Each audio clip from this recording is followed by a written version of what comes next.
Jy luister na RSG Geldsake met Moneyweb potgoeie met gasheer Ryk van die Kerk.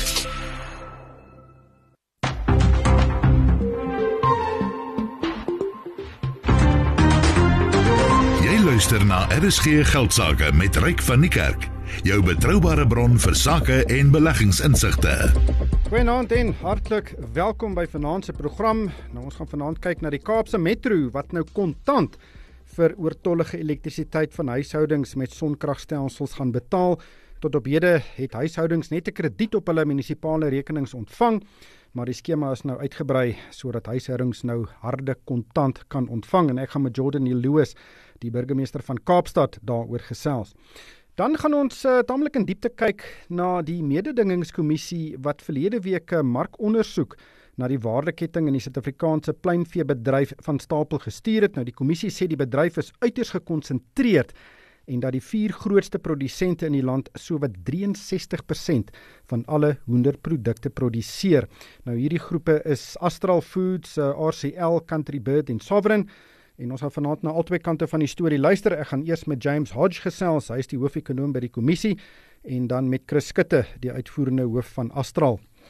Dan het die Hooggeregshof in Pretoria verlede week die boedel van die wyle Nick Giorgio in voorlopige sekwestrasie geplaas. Giorgio was eens op 'n tyd 'n baie groot eiendomsmagnaat wat eiendomme reg oor die land besit het. Hy was ook 'n sleutelfiguur in die voormalige Highveld syndikasieskemas waarin sowat 18.700 beleggers gesamentlik 4,6 miljard rand in belê het. Nou, die syndikasies het in 2011 in die finansiële moeilikheid beland en is in sake redding geplaas. En later is nog 'n reddingsplan op die tafel gesit. Daar was 'n hele reëlingsskema wat hierdie reddingsplan laat realiseer het. Giorgio het dit onderskryf, maar hierdie plan het ook misluk. Nou, advokaat Louis Bolt het namens 'n kliënt aansoek om die voorlopige sekwestrasie van sy boedel gedoen en dit is nou verlede week toegestaan. Maar interessant genoeg, die eksekuteur van die boedel het ter verdediging van die aansoek gesê daar is nie eintlik wesenlike bates in Giorgio se boedel nie. En ek gaan by advokaat Louis Bolt hoor presies wat dit alles behels en wat hierdie voorlopige sekwestrasie bevel vir beleggers beteken. Maar kom ons kyk eers wat het op die markte gebeur en die insetsel word geborg deur Finband Groep Beperk. Kontak hulle op 0860442211 Finband Groep Beperk.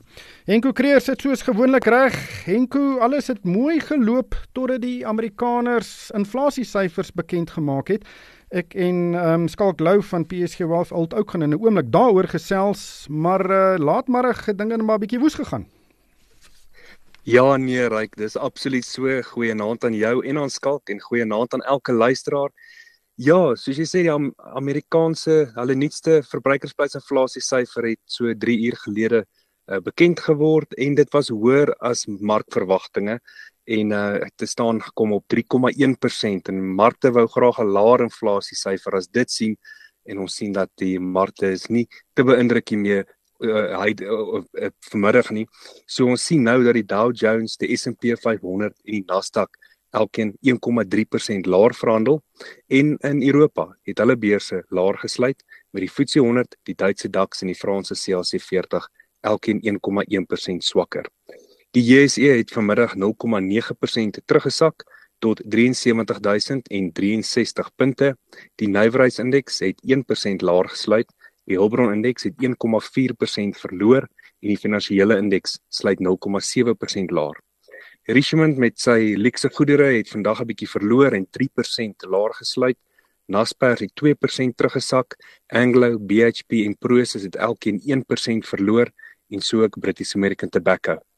Ander maatskappye wat 'n bietjie meer as dit verloor het, was die mynbou-aandele soos Harmony en DRD Gold wat elkeen met 4% teruggesak het. Goldfields, Sibanye-Stillwater en South32 het elkeen 2,5% laer gesluit vandag en dan ander maatskappye soos Dischem en Investec het elkeen 2% verloor. Aan die positiewe kant het dit baie goed te gaan met 'n ander maatskappy wat ons nie aldag sien op hierdie lys nie en dit is Alphamin wat vandag 11% stewiger gesluit het. Dit het goed te gaan met MultiChoice wat vandag 3% gewen het en Amplats, Techsteiner en Sun International het elkeen 2% hoër gesluit. Dan op die kommoditeitsmark is die goudprys nou onder $2000, verhandel tans teen $1990 per fyn ons.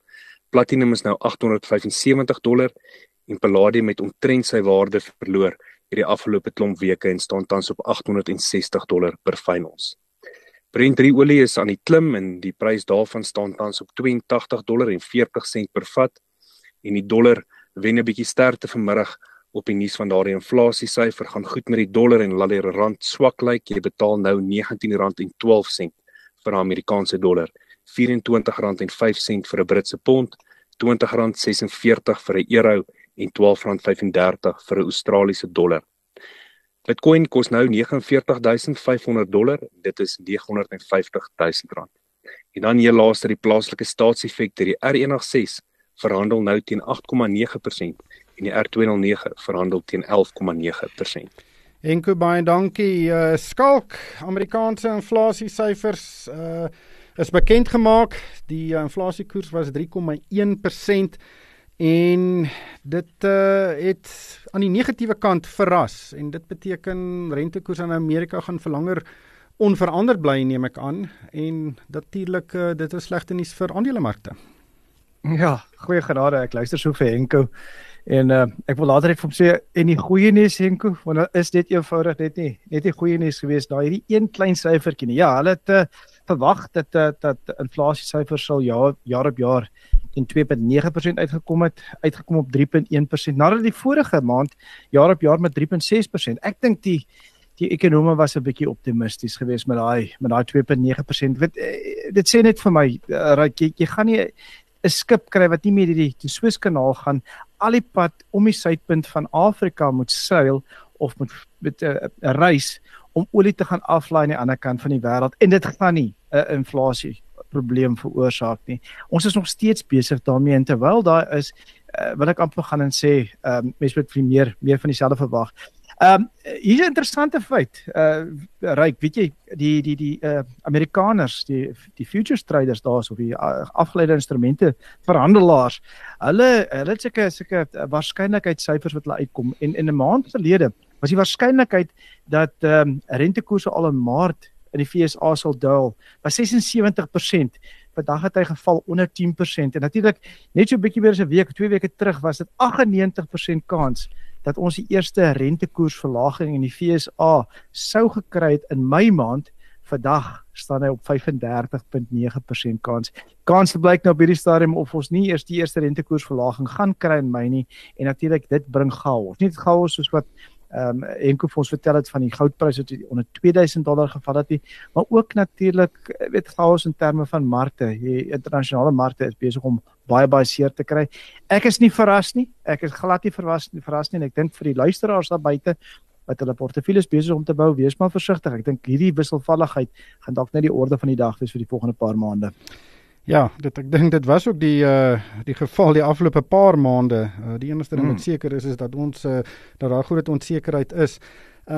Maar daar's ook 'n paar plaaslike aankondigings gewees, en die een wat vir my regtig uitstaan is Transaction Capital, wat natuurlik vir WeBuyCars gaan ontknoop, en WeBuyCars gaan op die JSE noteer. Is 'n welkome notering vir die JSE, want op die oomblik sien ons al hoe meer maatskappye wat denoteer vir verskeie redes, maar WeBuyCars kan 'n baie interessante notering wees en 'n beleggingsopsie wees. Hulle het so proforma finansiële syfers gepubliseer, en dit lyk na 'n goeie besigheid. Ja, ek gaan baie vinnig en baie kortliks die deur daartoe van ek is nie 'n aandeelhouer in die maatskappy nie, maar soos jy genoem het, definitief verwelkome aankondiging vandag na Transaction Capital, maar swaar gekry die laaste jaar. Aandeleprys baie positief gereageer, net onder die 10% vandag op. En die belangrike deel vir luisteraars daar buite, as jy kyk na Transaction Capital, bestaan hy basies in 3 dele. Ons kom by die laaste een, die eerste, die taxi gedeelte is baie klein SA taxi, dan het hulle Newton wat 'n inforderings of skuldinvorderingsbesigheid is, en dan natuurlik hierdie in my opinie die juweel van die maatskappy WeBuyCars. Ja, ek gaan vir Standard Bank die erkenning gee. Hulle het so in Julie verlede jaar het hulle so waardasie gedoen op die verskillende dele van hierdie maatskappy, en hulle het op daai stadium vir WeBuyCars gewaardeer op R4.74. Nou as jy vat die voorgestelde punt 3 aandele wat jy nou gaan kry vir elke Transaction Capital, en natuurlik WeBuyCars aandele wat jy gaan kry as jy die transaksie deurgaan, dan werk dit uit op vandag se sluitingsprys teen R2.50 per WeBuyCar aandeel. So dit ek dink dit klink vir my daar is nog definitief ietsie om na te kyk. Ek gaan 'n bietjie loer, maar weer eens ek dink dit is 'n verwelkome aankondiging vir alle Transaction Capital aandeelhouers. Hulle het in hulle vorige boekjaar 150 motors per dag verkoop. Dit is 'n ongelooflike aantal. Nee, is 'n ongelooflike besigheidsmodel, Ryk. Is werklik 'n goeie besigheidsmodel. Ek het hom al 'n paar keer verkeerd gehad, wat ek gedink het verlede jaar met die hoë rentekoers omgewing en die moeiliker, kom ons sê inflasie omgewing, dat dit 'n tipe besigheid is wat swaarder gaan trek en ek het dit verkeerd gehad, want juis mense sal liewers minder nuwe motors koop en hierdie motors wat hulle by WeBuyCar het duidelik baie goed presteer. Nee, ek dink is 'n baie goeie besigheid. Ek dink die een ding wat Transaction Capital aandeelhouers nou gaan net moet in gedagte hou, want hulle noem dit in die aankondiging dat hulle hierdie geld wat hulle gaan kry vir WeBuyCars, beplan hulle om hulle skuld te delg en af te delg. Want dit is een van die groot probleme. Hulle sit met 'n groot klomp met geld in terme van skuld. So kom ons kyk hoe hanteer hulle dit. Die insetsel is geborg deur Finbond Groep. Beperk kontak hulle op 0860442211. Finbond Groep beperk. Standvastigheid, konsekwentheid en betroubaarheid. Kwaliteite wat in hierdie onbestendige tye skaars en van onskatbare waarde is. Finbond Groep beperk is 'n bewese bondgenoot sedert 2003 met nagenoeg 600 internasionale takke en 'n indrukwekkende baanrekord van gewaarborgde opbrengste op beleggings. Verdien 11% nominale rente per jaar op 'n 5-jaar termynbelegging van R1 miljoen of meer. Geen inisiasie of administrasie fooie word gehef nie en rente kan uitbetaal of gekapitaliseer word. SMS RSG na 30635 of e-pos deposito by finbond.co.za. Vir die belangrikste sakenuus, skakel in op RSG Geldsake. Die Kaapse Metro het 'n nuwe skema bekendgestel waardeur dit harde kontant vir oortollige elektrisiteit van huishoudings met sonkragstelsels gaan betaal. Tot op hede het huishoudings net 'n krediet op hulle munisipale rekenings ontvang as hulle die oortollige krag aan die munisipaliteit of die metro gegee het. Jordan Neil Lewis is op die lyn, hy is die burgemeester van Kaapstad. Jordan, thank you so much for your time. Tell us about this initiative. Why are you now paying cash? Baie dankie Ryk, is lekker om saam julle te wees. We paying cash because we want to incentivize people to invest in solar power, but most importantly to sell it back to the city. That's going to be an important part of how we become the first city to beat load shedding, which is our absolute obsession. And so the only way you do that is by getting more sources and more diverse sources of power. And so if people can install solar panels to protect their own homes and businesses, that's well and good. But it's even better if they can sell some of their excess back to the city so that we can use it to build our protection against load shedding. You already have an initiative whereby the city credits the municipal account of a resident who supply Yes. or push through excess electricity to the metro. How successful was this initiative? That's extremely successful. There's many customers that are doing that already. That allows you to credit your municipal account with the amount of power that you sell back to the city, and you can run your municipal account down to zero. In the past, we used to stop at zero. Past zero, once you had paid your entire or credited your entire municipal account, that was it. The difference now is we're saying you can actually go further than that. You can build up a real credit where the city owes you money and we will pay you for that power. We will soos jy gesê het, ons sal jou in hard kontant betaal. How much electricity did you get through this initiative from the excess electricity on residential buildings? At the moment, we have a potential there's already 110 megawatts installed in the city. But I must be clear that most of that is used for people's own needs, for their house and for their business. So it's not quite the case that we can get 110 megawatts. A small portion of that will be excess that people don't need, and that is the portion that we are trying to buy. At the moment, it's not going to be a huge amount of power, but part of the reason for this program is to incentivize more people to make that decision. If they are if they are teetering on the edge and deciding whether to make that decision, we are saying go for it, and we are helping where we can through this Cash for Power program. Yeah, maybe install a larger solution on your roof than you normally would. That is definitely an incentive. The tariff is 87 cents per kilowatt hour. There's also a 25 cents incentive, which brings it to R1.12 per kilowatt hour. Is that the amount users or participants will get? It's even higher. We've just raised it to R1.24, so it's even a bit better than that. So it really is, getting more and more attractive to do. R1.24 per kilowatt hour.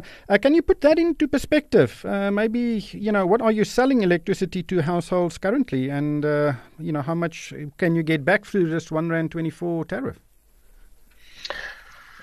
So the price that we sell at varies depending on how much you use. There's a step block tariff, so it's not easy to say, but it's definitely over R2. But the difference is this, Rick. We are getting solar power from people's roofs mainly at around the middle of the day, when solar power is most prolifically available.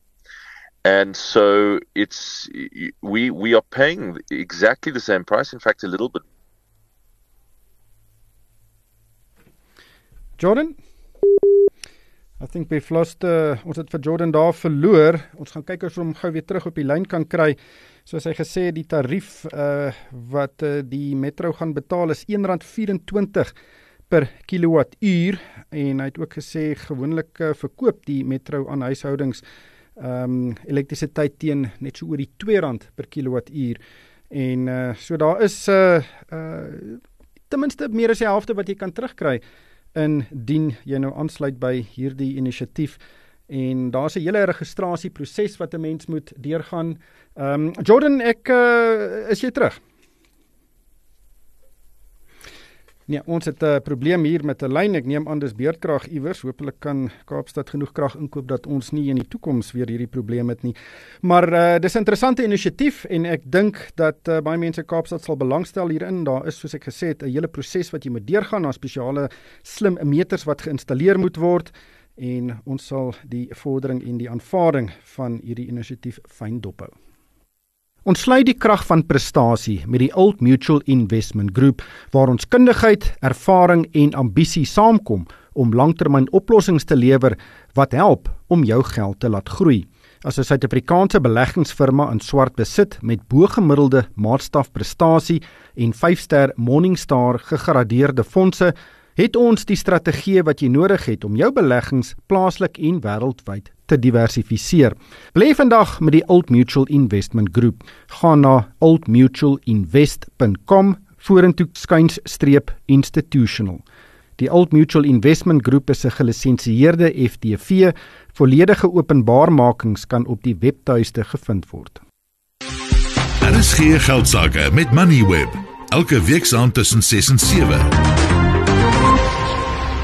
Die mededingingskommissie het verlede week 'n markondersoek na die waardeketting in die Suid-Afrikaanse pluimveebedryf van stapel gestuur.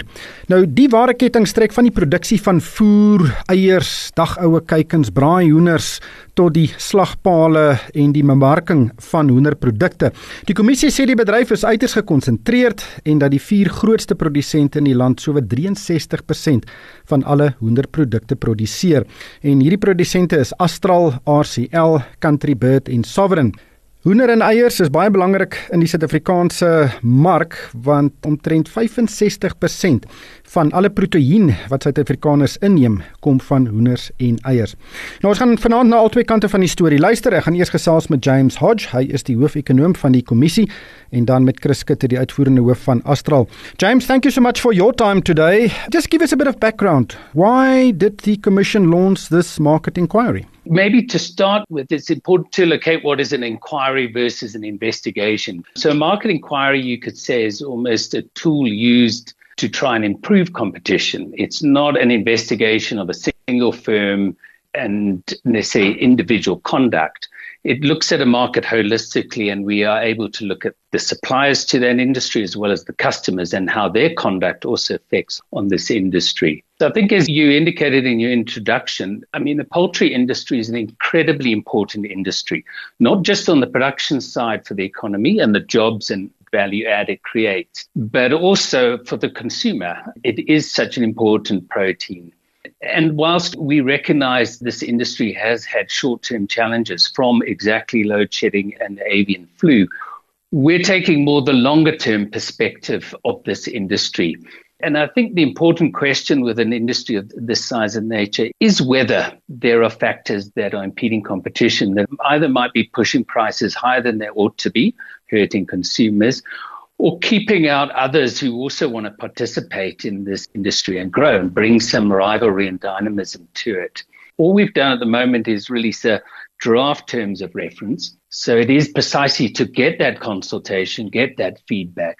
But the focus is probably, I would say, twofold. The one is around some of the suppliers and customers to the industry. So the inputs and routes to market. And this is in recognition that things like feed are an enormous part of the cost, as well as the day-old chicks and the genetic material that feeds into that. Those are big cost drivers. Are we seeing competitive markets? And as we outline in that proposed terms of reference, there are concentration right up into the global sphere there. The other focus area is really on smaller and independent and regional producers, and that is probably the bigger focus of this inquiry.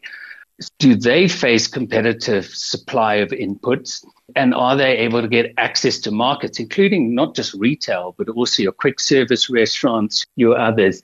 And these are things that, in fact, the South African Poultry Association has identified in its own surveys, that some of those smaller players precisely battle to get quality day-old chicks. They have concern about reasonably priced feed and medicines, and they're concerned about independent abattoir access and also access to retail. Market concentration is a complicated field within the competition legislation because it differs from industry to industry. For example, it's highly concentrated in the vehicle manufacturing industry. And I'm sure the poultry industry will tell you, listen, economies of scale is critical to produce chicken as cheaply as possible. And I've seen the industry already indicating that they produce some of the cheapest chicken in the world. Is there a benchmark for concentration within the perspectives of the Commission? You're right. This is complex and often is determined by things like the capital structure, exactly as you said, maybe some of the potential for economies of scale. And there is a mantra that concentration doesn't necessarily mean there's a problem. But I think what features we picked up just in the terms of reference in which we were considering exploring here is the fact that the poultry industry is quite interesting because there is a lot of, in fact, contract growing. So whilst one may say scale economies, there's also outsourced to much smaller players, but that contracting does tie them into the larger business that then has the access to those retail markets and quick service restaurants. And those sort of arrangements may or may not prevent independent competitors emerging. But those sort of contracting, for instance, have come under a lot of competition exposure in the US, and there's been a number of cases being run there. And the other is just where, because they are vertically integrated, the only question we're asking there at the moment is whether the fact that you supply yourself and your competitors, does that mean that those competitors are also getting fair access and fair pricing or fair quality? And that's a natural question one asks of any vertically integrated player. The fact is, in some areas, these big players have third parties competing, and we're certainly interested in that broader dynamic. But in other areas, they're the only one. So it is a fair question, we think, to be asking in this context. But there's no preconceived notion of what we will find. I think, to go back, this is too important an industry to not be asking some of these questions and at least ensuring they're answered, even if it's to say we're happy that that is not an issue. The Industry was quite surprised when the announcement was made of this inquiry.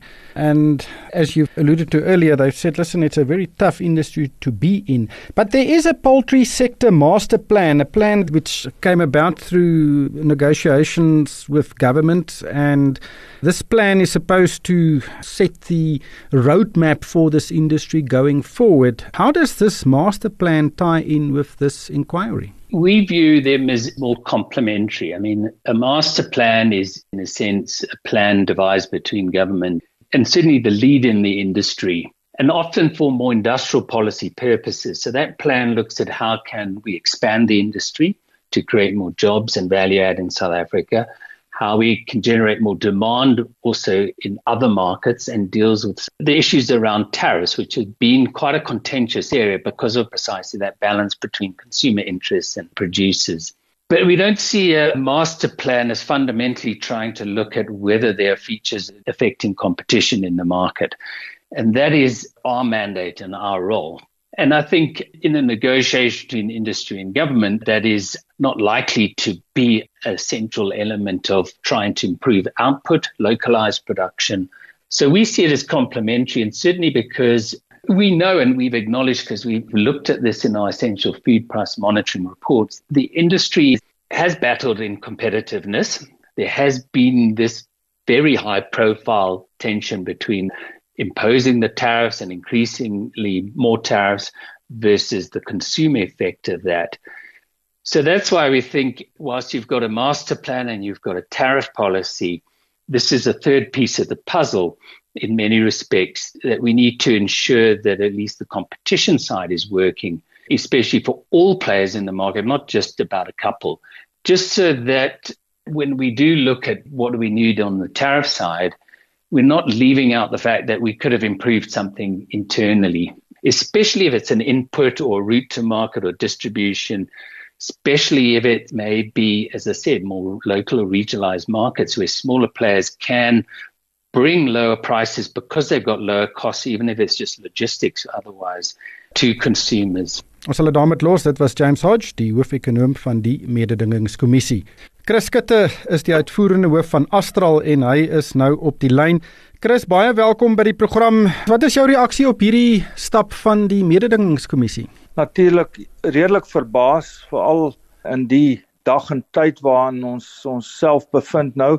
So ons is eintlik verstom, ons as Astral, en ek verstaan van die ander spelers ook, en verbaas met hierdie klink amper na 'n aanslag wat na die industrie toe kom, en ja, dit kon nie op 'n slegte tyd gebeur het nie. Ek dink is duidelik gedokumenteer aan wat 'n situasie die industrie is, en al vir 'n geruime tyd, so is nie 'n korttermyn ding nie. Ons is onder geweldige druk van invoere en koste as gevolg van die staatsidentiteite wat nie hulle kan bring nie, van basiese dienste wat nie gelewer word nie, waaroor ons addisionele koste moet aangaan. Dit is 'n baie kompeterende bedryf, en daarom is dit baie duidelik in ons marges en ons winste oor die afgelope 5 jaar, dat hierdie is nie 'n industrie wat homself verryk ten koste van die verbruiker nie. Die een punt wat die kommissie maak is dat 63% van die mark word verteenwoordig deur 4 maatskappye. Dit is Astral, dit is Sovereign, dit is Country Bird en RCL. Dis 'n groot syfer, 63%. Dink jy daar is groot konsentrasie in hierdie mark? Wel, ek dink as jy buite die industrie staan, dan mag dit so klink, maar as jy na enige ander industrie gaan kyk, dan sal altyd 3, 4 of 5 hoofspelers wat so gevorm het oor baie jare. Van die maatskappye in Astral is al 80 jaar oud. Dis nie iets wat gister gebeur het of oor daar onkompeterende gedrag is nie. Dit kom baie lank af. Die mense wat ons genetika verskaf, ons het die ander dag ons 50ste samewerkingsooreenkomsjaar gevier. So die goed vorm oor jare en jare en jare. En 63%, as jy na Amerika toe gaan, of jy gaan na die Europese lande, dan sal jy altyd maar jou klomp hoofstroom ouens kry, en mense wat in die industrie kom, of mense wat konsentreer op sekere geografiese liggings. So dit is nie noodwendig dat 4 of 5 spelers 60% vorm nadelig nie. Die kompetisie tussen daai spelers is ook so streng, en as jy nie dit het nie, dan kan jy dalk sien dat spelers wat in gesegmenteerde markte is, bo marginale marges gaan maak. Maar hierdie industrie is so kompeterend, dat jy draai jou sente om elke dag net om aan die lewe te bly. Ek dink dis een van die punte van die mededingingskommissie en James Hodge het dit ook nou net gesê en dit is dat hierdie gevestigde maatskappye en die strekking van hulle teenwoordigheid in al die vlakke van die waardeketting maak dit baie moeiliker vir kleiner spelers om die mark te betree. Wat dink jy van daardie siening? Maar hoe dan nou so? Gewoonlik begin jy in 'n industrie iewerste, of aan die begin of aan die einde of in die middel en dan integreer jy verder, juis om jou kostes te bestuur. Nou hoekom bestuur jy jou koste? Is om bekostigbare produk op die mark te sit en 'n bestaan te maak en jou winste te vat en te herbelê in jou maatskappy of dan in 'n verdere integrasie. Nou dis wat ek persoonlik in die industrie al vir jare doen. Ek is 40 jaar in die industrie en indien jy winste maak, dan ploeg jy terug in die industrie en jy kyk altyd vir geleenthede waar jy kan geïntegreer opstroom of afstroom. Hoe kan ek verder integreer om my kostes en my produksieketting te bestuur? Nou dit is nie 'n ongewone ding nie. As jy byvoorbeeld na Amerika toe gaan en ons kyk ook na daai modelle of Brasilië, dan word groter maatskappye en die middelklas maatskappye word versoek om verder te integreer om koste te bestuur. Daar word ook gevra dat daar 'n groter konsentrasie moet wees, want dit is een manier om jou koste af te hou. Nou in Suid-Afrika, seker hoe ons in die suidelike halfrond is, doen ons nou alles anderste om. Hier word ek elke dag deur die minister gekonfronteer, die minister van landbou, en sê, investeer in die industrie, investeer, groei en skep werk. Dan doen jy dit, en dan 'n paar jaar later sê iemand, o, jy is nou te groot. Uit die sake wat die mededingingskommissie in die verlede ondersoek het, was 'n kernpunt die onvermoë van kleiner spelers om 'n mark te betree. Dit is 'n siening wat James Hodge ook gehuldig het en ek dink dit is die kernpunt van wat hulle wil ondersoek. Hulle wil hê kleiner spelers moet kan 'n mark betree en meeding. Ek het 'n vermoede dis waarop hulle gaan konsentreer indien hierdie saak nou van 'n voorlopige ondersoek eskaleer in 'n volwaardige saak in. Wel, hulle is welkom te kyk. Daar is geen beheer oor enige mark in Suid-Afrika. As jy kyk na hoe sterk ons kleinhandel kettingwinkels is, hulle moedig juis kleiner produsente dag tot dag aan om te produseer en hulle te nader, sodat daar ook nie 'n dominansie van enige aard van verskaffer in hulle wêreld is nie. So ek beleef dit daagliks dat kleiner produsente het al hoe meer toeganklikheid na die kettingwinkels toe. Hulle kan enige dag enige mark betree. Ek kan dit nie keer nie. Geen produsent in SAPA kan keer as iemand 'n mark benader nie. Natuurlik is daar sekere behoeftes. As jy nou gaan kyk na jou kitskosrestaurante, dan is daar baie hoë standaarde. Ons word deur die KFC's en die Nando's en die Spurs maandeliks geauditeer vir gehalte en beheer ensovoorts. So jy moet daaraan voldoen, en as jy nie daaraan voldoen nie, gaan jy nie in daai mark inkom nie. En dit kos alles geld wat hoender duurder maak. So daar is geen manier nie. Elke voermaatskappy in die land wat geïntegreer is in die groot spelers sit met spaarkapasiteit wat hulle maar te graag aanwend om voer te verskaf aan buiteprodusente. Nou daai kompetisie is so streng, niemand kan 'n bonatuurlike marge gaan verhaal daar in die mark nie. Die kompetisie is net te groot. En dit sal ons kan bewys in enige ondersoek dat hierdie is 'n kompeterende bedryf en daar's vir my altyd een toets. As ons hierdie massiewe winsmarges gemaak het ten koste van die verbruiker of 'n ander speler, dan sou dit mos blootgestel word. Die feite lê in Astral se geïntegreerde jaarlikse verslag. Daar's 'n hele kostemodel. Dit wys daar presies wat ons wil, is geauditeer. So daar is nêrens vet in hierdie industrie nie. Dis 'n hond eet hond industrie van dag tot dag wat harde werk en 'n klomp fokus benader. Niemand gaan in hierdie industrie wat 'n hoë risiko industrie het. As iemand nou vir my sê na die huidige voëlgriep pandemie, hy wil nou in teelmateriaal gaan belê, dan moet hy baie mooi weer gaan dink, want dit is waar ons 600 miljoen rand moes afskryf, sonder hulp van enige van hierdie regeringsinstansies wat wil ondersoek. Chris, dankie vir jou tyd. Dit was Chris Kutte, hy is die uitvoerende hoof van Astral. RSG Geldsake met Moneyweb, jou betroubare bron vir sake en beleggingsinsigte.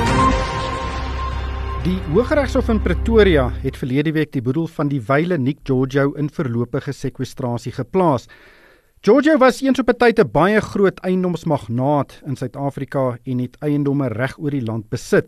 Hy was ook 'n sleutelfiguur in die voormalige Highveld syndikasieskemas waarin sowat 18.700 beleggers gesamentlik 4,6 miljard rand in belê het.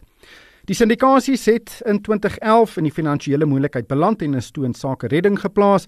Die HS-maatskappye is toe ook later ingevolge 'n reëlingsskema herskik en Giorgio het hierdie nuwe skema onderskryf wat beloof het om beleggers se geld aan hulle terug te betaal, maar die proses het ook heeltemal misluk.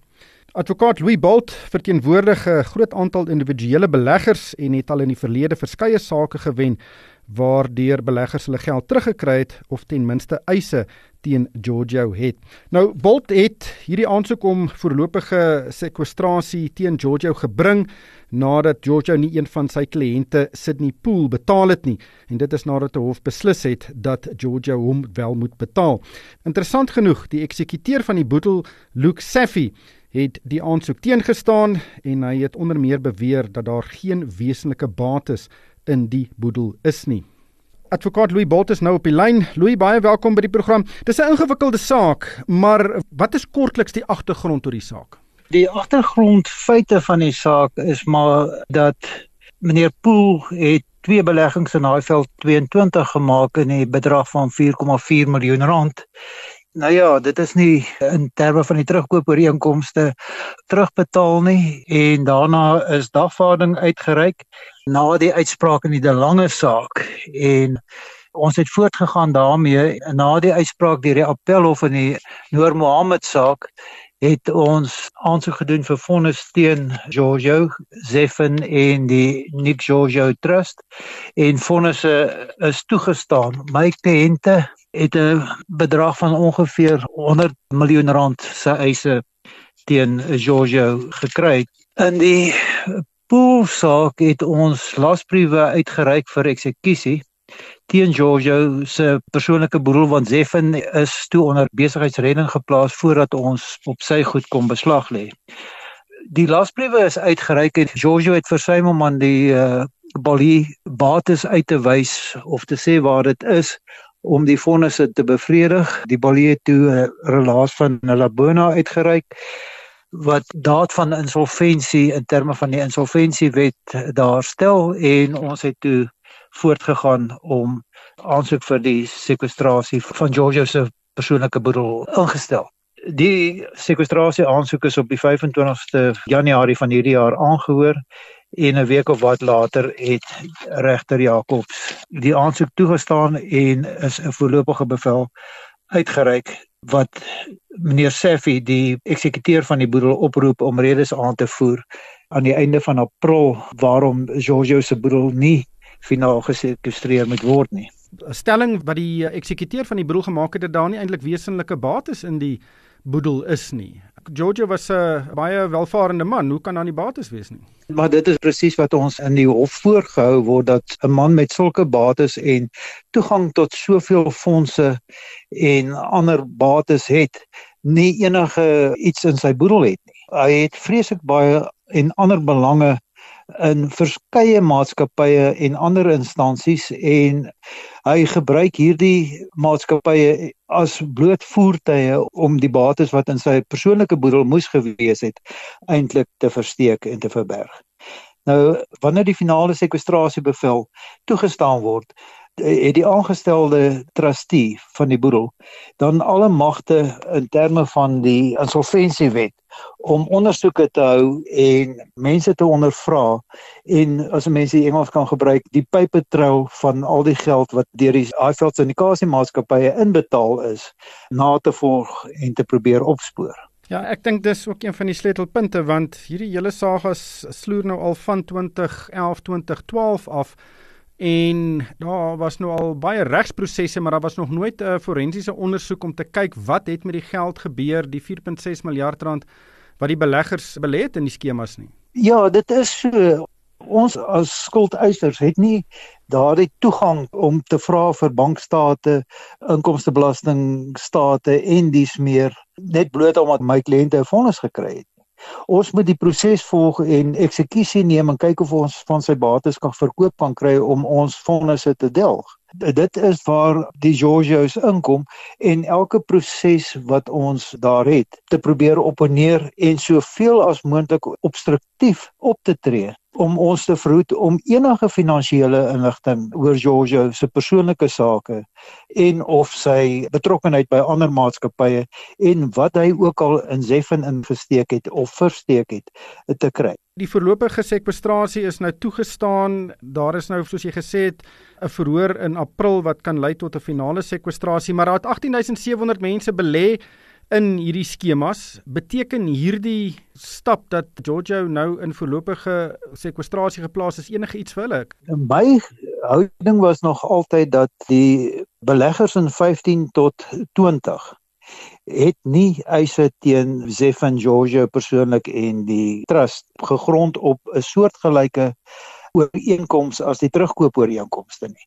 Hulle het eise teen die Highveld syndikasie-maatskappye. Dit is iets wat met Hansklopper uitgesorteer moet word om daardie maatskappye te likwideer en dan kan daardie beleggers hulle eise teen die Highveld syndikasie-maatskappye instel. Maar op hierdie stadium is dit bloot beleggers in Highveld 21 en 22 wat sal kan gelikwideerde eise bewys teen die boedel van Giorgio. Dit kan nie Highveld 21 en 22 beleggers help in 'n sekere sin, maar hulle moet vonnis hê. Die klas aksies se mense het nog nie tot daar gevorder. Louis, dankie vir jou tyd vanaand. Dit was advokaat Louis Bolt. Besoek RSG Geldsake se Facebookblad en kom ons gesels. Hierdie insetsel word aan jou gebring deur Marcel Swart van PSG Wealth Pretoria Oos. Ons gaan voort met ons gespreksreeks met PSG Wealth oor aftrede en finansiële beplanning. Marcel Swart sluit nou by my aan. Sy is 'n welvaartbestuurder by PSG Wealth Pretoria Oos. Marcel, baie welkom by die program. Ek wil gesels oor die rol wat welvaartbestuurders speel om mense te help om die beste moontlike beleggingsuitkomste te verseker. Nou daar is 'n magdom inligting op die internet beskikbaar en mense kry eintlik baie maklik toegang tot baie goeie data en beleggingsinligting. Daar's ook verskeie kunsmatige intelligensieplatforms wat mense kan gebruik. Is dit 'n uitdaging vir raadgewers? Ja, dankie Ryk. Ek dink tog daar is die persepsie dat dit baie maklik is om net jou eie beleggings te bestuur. Ons sien dit nogals veral onder jong mense ervaar ons dit, wat nie noodwendig 'n slegte ding is nie. Ek dink vir iemand wat die mark betree, is die aanlyn opsie altyd 'n bietjie goedkoper, so dit is 'n goeie plek om te begin. Maar ja, tog dink ek ook net, jy weet, tegnologie gaan baie moeilik die emosionele kant van beleggings en finansiële beplanning vervang. En is juist nogals op daardie gebied waar die meeste uitdagings is as dit kom by beleggingsbesluitneming, is om te kan onderskei, jy weet, op watter emosies moet jy gaan en watter nie. So die tegnologie gaan moeilik daai aspek van emosies kan vervang. Ja, dis 'n menslike karaktereienskap. Die oomblik as markte byvoorbeeld val, dan raak mens emosioneel en as jy emosioneel is, neem mens dom besluite. Maar is dit die sleutelrede vir hoekom iemand die dienste van 'n raadgewer moet gebruik? Nee, ek dink daar's verskillende aspekte. Morningstar het 'n opname gedoen of 'n gedragsanalise en hulle het gekyk na wat die algemene redes is waarom mense adviseer het. Nou uit die analise het dit vir 37% van die persone gegaan oor gemoedsrus. So meer mense is eintlik ongemaklik om dit self te doen. En ek dink as jy net dink oor wanneer jy regsadvies of mediese hulp nodig het, dan raadpleeg jy 'n spesialis op daardie gebied. En is eintlik maar dieselfde beginsel as dit kom by beleggings en beplanning om 'n professionele persoon te betrek. Dan het 22% van die persone adviseer gekies as gevolg van goeie advies en raad op 'n holistiese vlak. So ek dink die wêreld van beleggings kan baie kompleks raak as jy verskillende produkte, belasting, boedelimplikasies en saam dit ook nou nog die markte in ag neem. So daarom is dit goed om met iemand te kan klankbord en ja, ek dink daar's immers waarheid in daai raad wat sê 2 vaar beter as 1.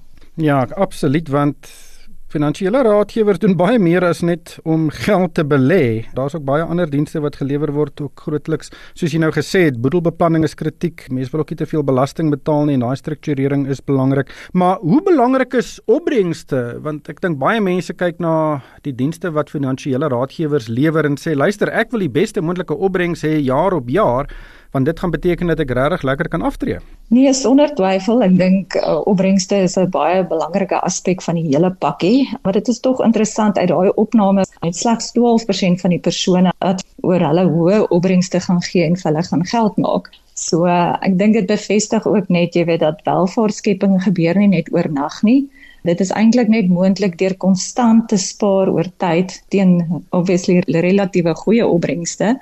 En dit is eintlik dan wanneer saamgestelde groei vir jou kan begin werk. Maar ja, adviseer kan nie sommer oornag net 'n wonderwerk verrig nie. Nee, verseker nie. En as jy dit verwag, dan dink ek moet jy 'n bietjie weer in die spieël gaan kyk. Want daar is nie 'n, soos die Engelsman sê, 'n silver bullet vir beleggingsopbrengste nie. Dis 'n hele proses. En baie mense het my ook al gevra, weet hoe kies 'n mens 'n finansiële raadgewer? Want daar is baie geregistreerde raadgewers en natuurlik soos in enige bedryf gaan jy goeies kry en jy gaan minder goeies kry. So, hoe kies 'n mens die beste moontlike raadgewer? Met baie goeie onderskeiding of seker goeie intuïsie ook 'n bietjie hê, maar ek dink vir my partykeer moet mens bietjie kyk na gevaartekens of jy weet sekere goed wat vir jou uitstaan wat jou ongemaklik maak. En ek dink daar's altyd daai goue reël of maatstaf wat sê as dinge te goed is om waar te wees, dan is dit. Dis altyd in die verlede so gewees. Dis altyd net vreeslik moeilik in daai oomblik om dit raak te sien. So dis altyd nou maklik om terug te kyk en te sê, "Jo, maar al die tekens was eintlik daar gewees." Wanneer 'n adviseur onrealistiese opbrengste en doelwitte najaag, dan moet dit dadelik vir jou 'n waarskuwing wees.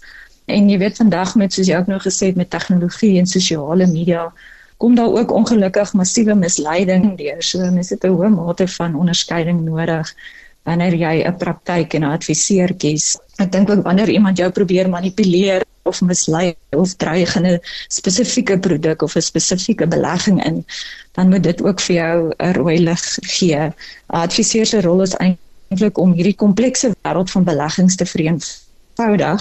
Ek kan getuig dat by PSG Pretoria Oos het ons oor die afgelope 20 jaar al die toets van tye deurstaan.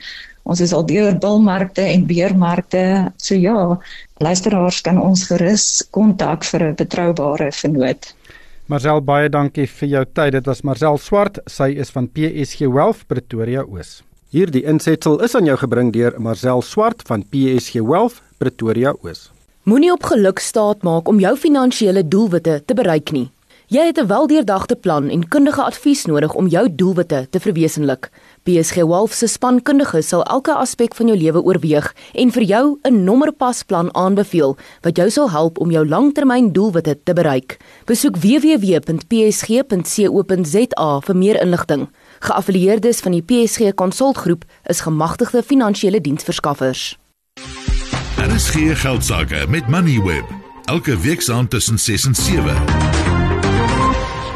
As ons net vinnig weer na die markte kyk, voordat ons groet, natuurlik het die Amerikaners hulle inflasiesyfer vandag aangekondig. Dit was 3,1%, maar dit was bietjie hoër as wat verwag is. En die mark het behoorlik daarop gereageer. Behalwe vir die dollar wat verstewig het aandelemarkte reg oor die wêreld regtig seer gekry. In Amerika op die oomblik die Dow Jones is 1,1% af, die S&P 500 ook 1,1% en die Nasdaq 1,2%. In Johannesburg het ons beurs relatief bestendig vertoon totdat die aankondiging gemaak is en toe val die beurs werklik sy wind uit op en ons sluit 0,9% laer. Die rand het ook verswak en dit was so dit staan op die oomblik op R19.11 teen die Amerikaanse dollar. En dan die goudprys, natuurlik as die dollar verstewig, dan verswak die goudprys gewoonlik. Die goudprys $23 laer op $1,994. En daarmee het die tyd ons ingehaal. Luisteraars is welkom om na potgoeie van vanaand se program te luister. Dit sal so 'n rukkie beskikbaar wees by moneyweb.co.za en ook die Moneyweb slimfoon toepassing. En daarmee groet ons van Palesa Matlala, Pieter Botha en Ko Kreer en vir my Ryk van die Kerk. Dankie vir die saamluister. Jy het geluister na RSG Geldsake met Moneyweb potgoeie elke weeksdag om 7 namiddag. Vir meer Moneyweb potgoeie, besoek moneyweb.co.za of laai die toepassing af en volg Moneyweb News om dagliks op hoogte te bly.